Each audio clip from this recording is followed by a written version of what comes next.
Aaradhna, kia ora. Thank you very much for having us in your studio. Tell me about the new album. It's been 8 years in the making. Well, where do I start? Well, it all started in here, the album, 2017. That's when I started on the first song. And it's just been building ever since. Like I had to like start from scratch. Everything I did with the music, I did on my own. I just like set up my little cave, which is this, and I started playing. Originally I didn't know how to play any instruments, but I can hear everything in my head. So I tried to play what I can hear in my head on, especially this one, and on the keyboard, yeah. Yeah, and the guitar and it worked out. So I worked on the skeleton of the music, and then I brought the band in, and they came and put the body on the skeleton, and it is what it is now. Yeah, what does the album mean to you? When I was making it, I didn't realize I was kind of talking a lot about like similar things. It sounds like when you listen to the album, if you listen to the album, you'll think that I am just missing someone and just like an unrequited love or something. But that's not what it is, to be honest. When I made the music, it just spilled out, and I feel like the base of the album is always going to be about love. That's the foundation. So I feel like, to me, it's about letting go, and just me going through the motions and feeling what I need to feel, and then letting go. And that's what this album's about. And it's also about just me not holding back and not trying to be tough about stuff. Just letting everything be, and just also taking ownership for everything that I create and stuff. It shows, this album shows me a lot more compared to everything that's come before. Yeah. In what kinds of ways?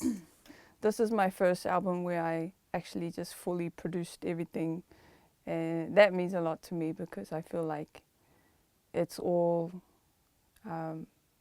it's just straight from the source, and there's just no detours. When you say you can kind of hear the music in your head and you want to try to recreate it on the instruments, Yeah. at what point for you do the lyrics come in? Like, do you always know what the song is about even before you've written it? Most of the songs, I felt I knew what it was about. Because sometimes it'll be a line that comes out first. Like I'll have a line that keeps replaying in my head and just keep looping, and so I have to get that out, and then I'll just build on that.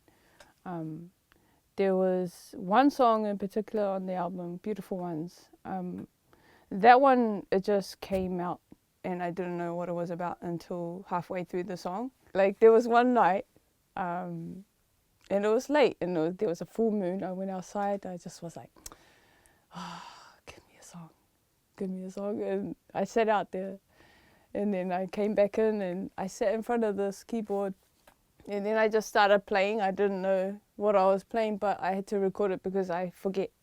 I always forget. So I recorded everything. I layered everything. I started singing. The lines just kept coming out. And I didn't know what it was about until halfway through, and then I listened back, and then I just kind of had a little like breakdown. Like I broke down, because then I finally knew what it was about. It was about just, missing a loved one, and that night I just finished the whole song. It just spewed out. I guess that's a good example of like sometimes I don't know what it's about until when I'm already in the middle of the song. You've had quite a tough year at points, obviously with your mum dying very suddenly. I'm really sorry about that. Do you partly make sense of things that happen to you through your music? I feel like some of the music I make, when I make them at the time, it doesn't make. I mean, it makes sense at the time, but then it really seals the deal. Like later on, like I feel like the song was made for a different timeline. Yeah, I mean, like for a different time, and with Beautiful Ones, it made sense. Like for when Mum passed away, like the song really, it really, yeah, it really made sense at that time. Like there's certain songs where it's like, oh, this is why I wrote it. You know, later on in life, like it's weird. It's timeless, I think, when you make music that comes straight from the soul. When it comes from a real place, there's no time. It's timeless to me. So it will make sense when it's supposed to. What's it been like stepping into producing as well as making the music on this album? When I made all the old music, I always made them the same way. Like I'll hear it and I'll try and play everything. It doesn't sound as great like as it should, like, but the core is there. But I just, like, over the years I started just building on it and just trying to learn more and teach myself, you know, more chords and stuff. And I feel like I get nervous about it because, you know, this is me in my vulnerable state, because it's a new place, because I'm showing more of, I'm just showing more of the production side, but at the same time it's like I have always wanted to, like, show that part, and I don't know, I just hope that people can resonate with everything that I put out. Because Brown Girl, I guess, quite a lot of that was about racism that you'd experienced in New Zealand. Yeah. And I guess that's part of the vulnerability that you're perhaps beginning to talk about. And sometimes claiming that can be a strength or feel like a strength as well. Do you think that's something that have you found that on Making Sweet Surrender, that that's something that you've been able to kind of step into in all sorts of different ways on this new album? Being real about your feelings and your thoughts, I think that's where you're the strongest. And like,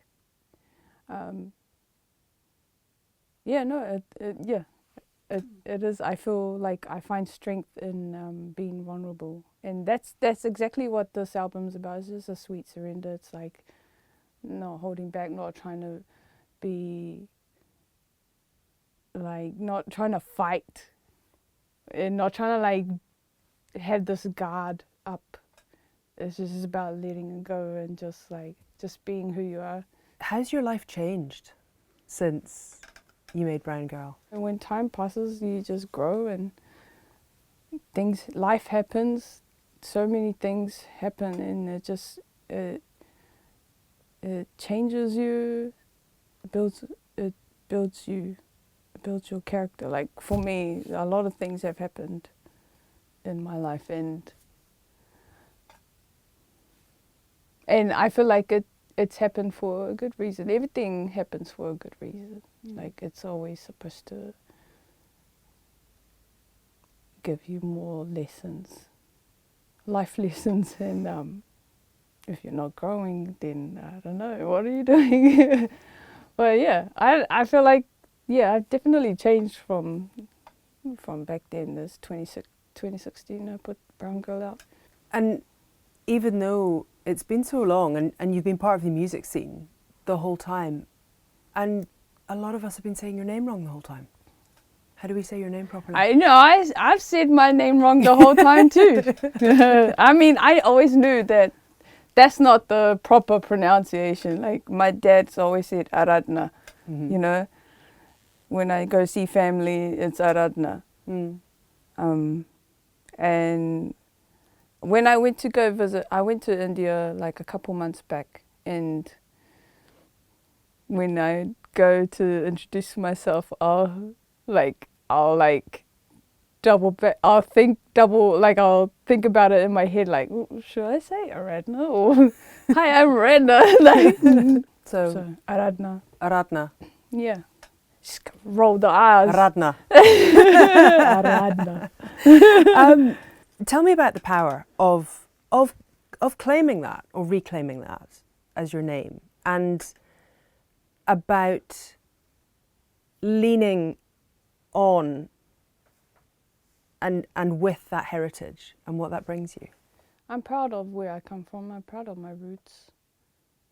It's what makes me, you know, my mum and my dad, my Samoan and my Indian roots. I'm proud of it, and I'm proud of my upbringing, and I want to represent that, and I want to represent it in the most genuine way and the realist way. Like everything I do, I always want to always make sure that I'm real with everything I do and say. It's that fullness, it's the authenticity. And it's full in the maximum level. Yeah. Yeah. Because you said you were in India recently, and I'm just looking over at your awards, which are just over on the other side there, because there are lots of Pacific music awards, which I don't think you were around to actually collect them because you were in India, is that right? Yep.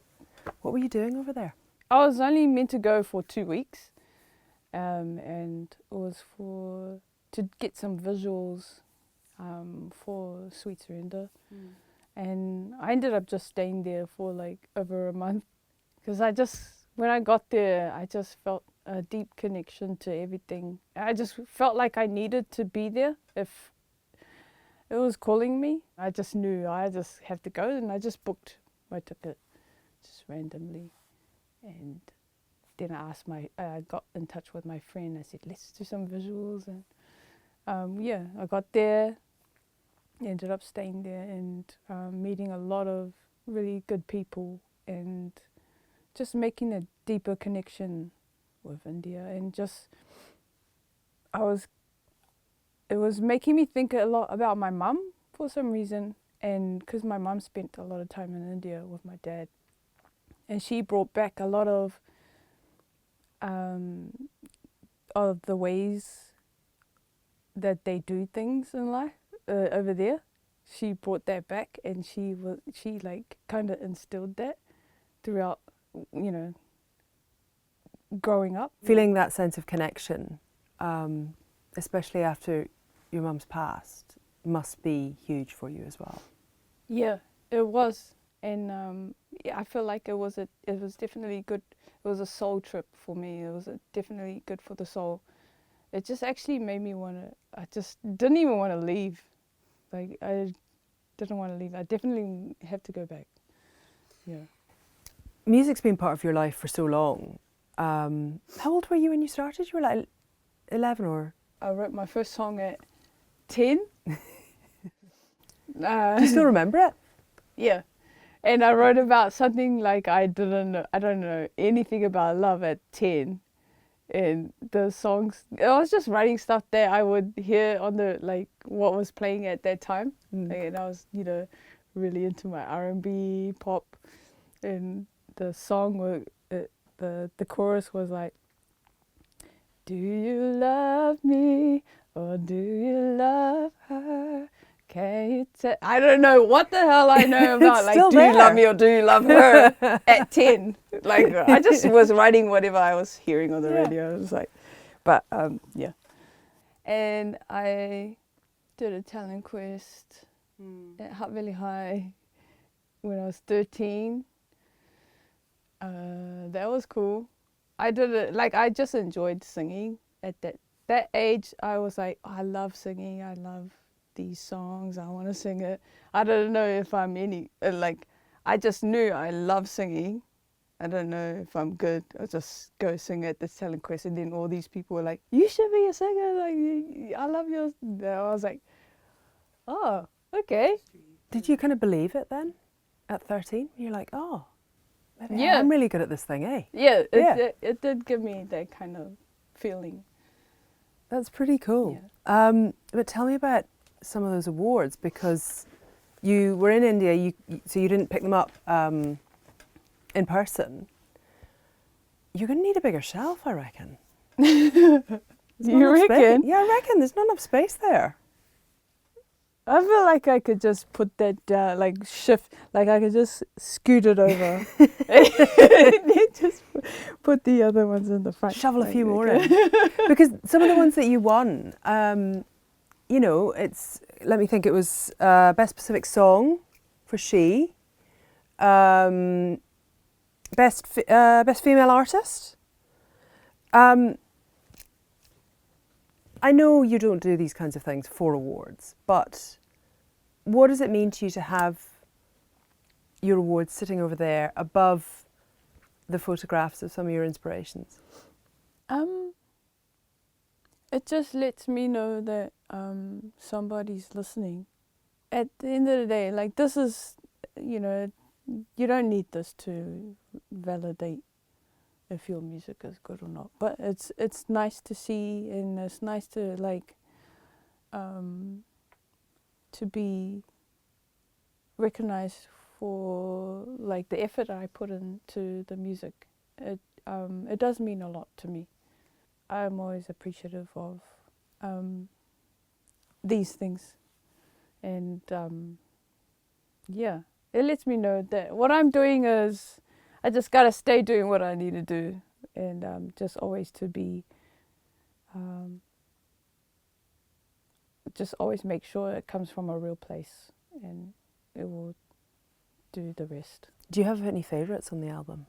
Love to Love with Lady Six, that's one of my favourite ones, because that song speaks about just wanting to be in a place of peace and just trying to find a peace of mind, like trying not to like let the troubles of the world get in, and just trying to focus on love, like because this whole album is just the foundation. Everything that I write about will always be, the foundation will always be about love, and that's what I want to concentrate on. So Love to Love is about me just wanting to just focus on love and just all the good things.